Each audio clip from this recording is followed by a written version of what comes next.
Hey guys, Local here with Aphromoo, a hype beast, that supreme. What is it? So, do you guys have a sponsorship with StockX? Like, where do you get this? We had one with StockX. It was for like 3 months. They like sent it in a care package for me. It's like Supreme sleeves. They give me chopsticks, like some sweater that's really nice too. Yeah, chopsticks. They have Supreme on it. It's nice. I'm sure it makes picking up food a lot easier when your chopsticks have Supreme on it. I don't use them. I'm gonna save them.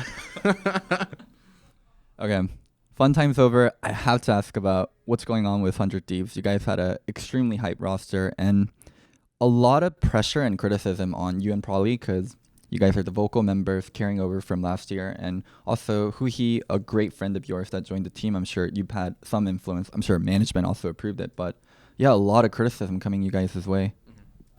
Yeah, it's been rough. We've been losing a lot of games. Felt like we should have won. So like the game in particular for Optic today, had a really big early game lead. Usually that's how our early game goes. And then yeah, once we get to mid game, I think the communication breakdown is a little rough, I suppose, where it's like, we mean this, but we mean that, stuff like that. And then definitely a lot of us make the wrong decisions. So in particular, it'd either be like TP, you can't cancel it anymore. So once fight starts and we instantly TP, it's like you're committed and we're going to die most of the time. And other than that, usually we have a lot of pressure, but most of the time we use it improperly or don't understand how much pressure we have or make it seem too rushed or think like the enemy has this advantage when they don't. So a lot of like false information leads to, bad decisions. So, what do you mean by communication problems? Is it because you guys have Koreans on the team, the language isn't going through?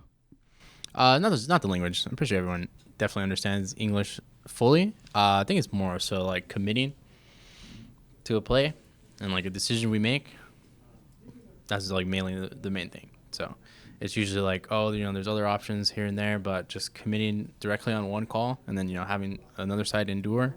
I think that is like the main thing.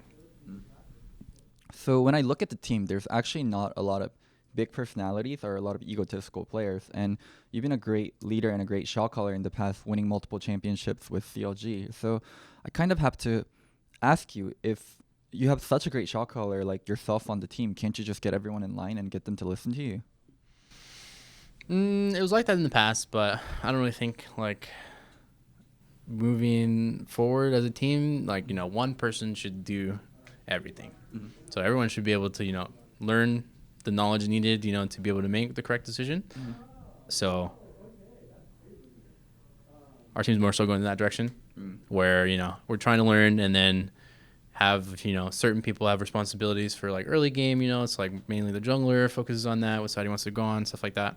And yeah, once we get to mid game, I think definitely mainly the committing thing on, one decision when we falter a lot. And then other than that is like, I guess our roles, most of us don't understand like our roles when we're doing, I guess, mid game.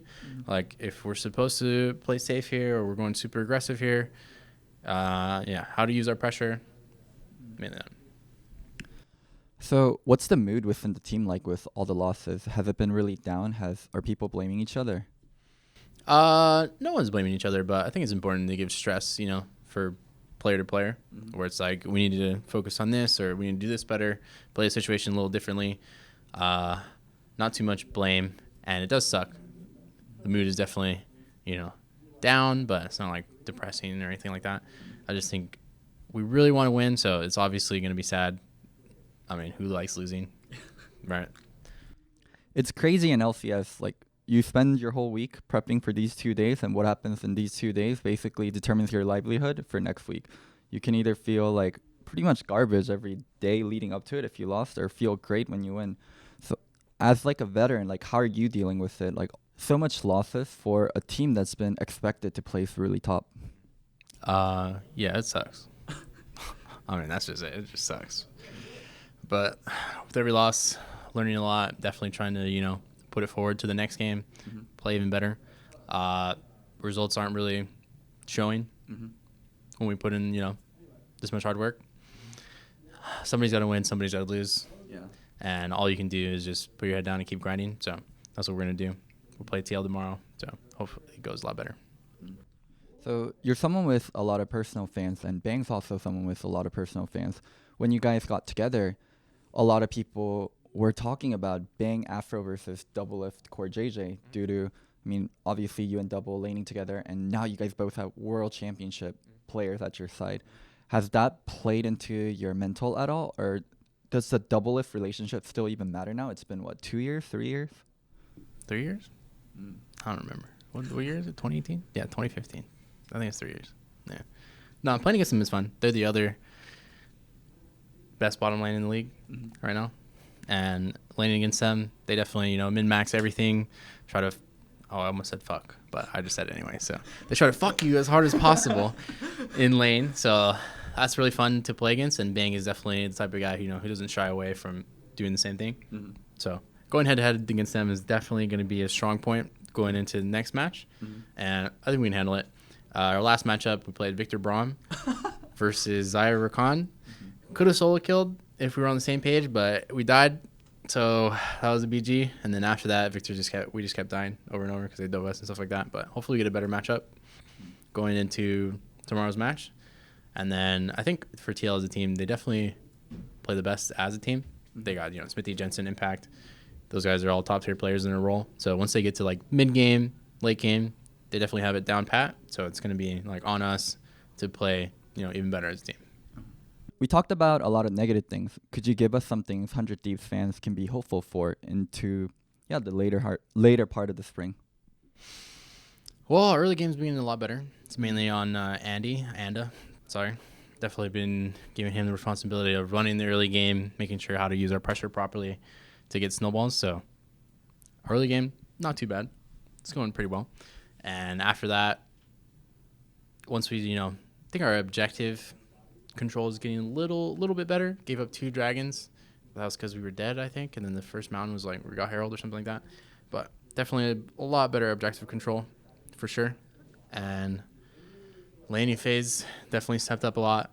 Definitely need to focus more so on mid game and ending the game. Use our lead properly, etc. Thank you, Aphro, so much for doing the interview. And if you guys enjoyed it, don't forget to subscribe. Thank you so much to Low-Key Community for making this interview happen. If you guys want to support them, the link is going to be down in the bio.